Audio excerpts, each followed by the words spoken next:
if you increase the size of the penguin until it's the same size as a man, you'll notice that the brain is still much smaller than the human brain. But it's bigger than it was, and that's the whole point. Hello and welcome to another edition of the Stench of Truth. Fighting still rages in Georgia as Russian troops go beyond South Oseetia and the so-called separatist region into Georgia proper and start to shell and bomb Georgian cities and even the capital city of Georgia itself. There's been a lot of talk about the motivations behind this, who's the good guy, who's the bad guy, etc. Now we do know that American military is present in some capacity in Georgia because they are supposedly our allies. We also know that there has been a peacekeeping operation in place in South Osetia for a couple of years at least, because the Ossetians are leaning towards Russia, and supposedly they're a part of the Georgian state, and Georgia wants to keep them. Russia wants to placate them or bring them back into the fold.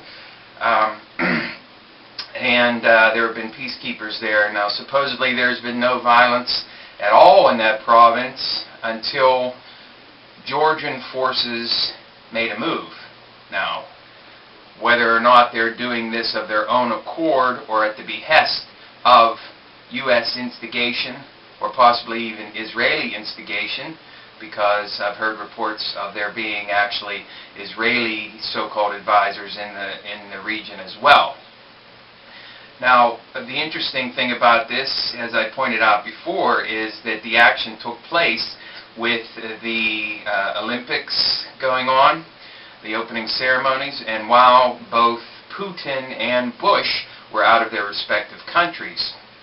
And it is my belief that the fucking vampire Satan overlord that is Dick Cheney is the one that coordinates and acts on all of these war matters. So if there was ever any U.S. involvement or instigation in the Georgian activities, it was Satan incarnate, the evil fucking Dick Cheney, who was behind it. Not to say that George Bush is not evil himself, which of course he is, but Dick Cheney is the very embodiment of all that is foul and evil in Washington, D.C. So, the fact that Bush is out of the country gives Cheney a free hand to cause the Georgians to move in that direction.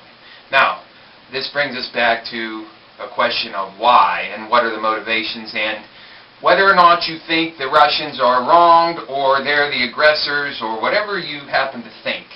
It doesn't make any difference in the analysis of what's going on, whoever's good or bad or what their motivations are. It's the underlying theme and the end result which is the important thing here.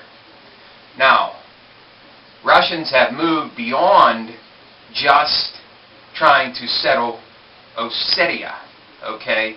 They've moved into Georgia proper. Now, the United States is condemning Russia because they think that Russia is trying to do exactly the same fucking thing we did in Iraq, and that is quote-unquote regime change in Georgia to make Georgia more Russia-leaning and away from the U.S. Now, as I've said before, Russia has every reason to be pissed off at us, the United States, because ever since the fall of the USSR, all we've done, despite all of our fucking lying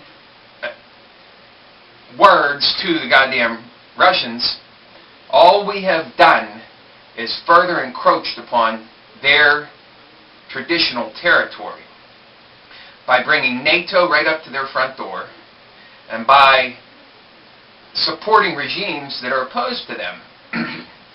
And our action in the Middle East also, again, coming right up to their southern border. Okay? So all we've done, moving missile shields in, signing, defense pacts, including countries into NATO, when we said we were not going to expand NATO into those regions, Russia has every reason to be pissed off at us. Will it result in war between us and Russia? I don't know. But it's certainly possible. Now, the Russians are moving against Georgia in this so-called regime change, which the United States is bemoaning in what I can only call a serious comedy of errors, because they're condemning Russia for doing the exact same fucking thing that we did in Iraq.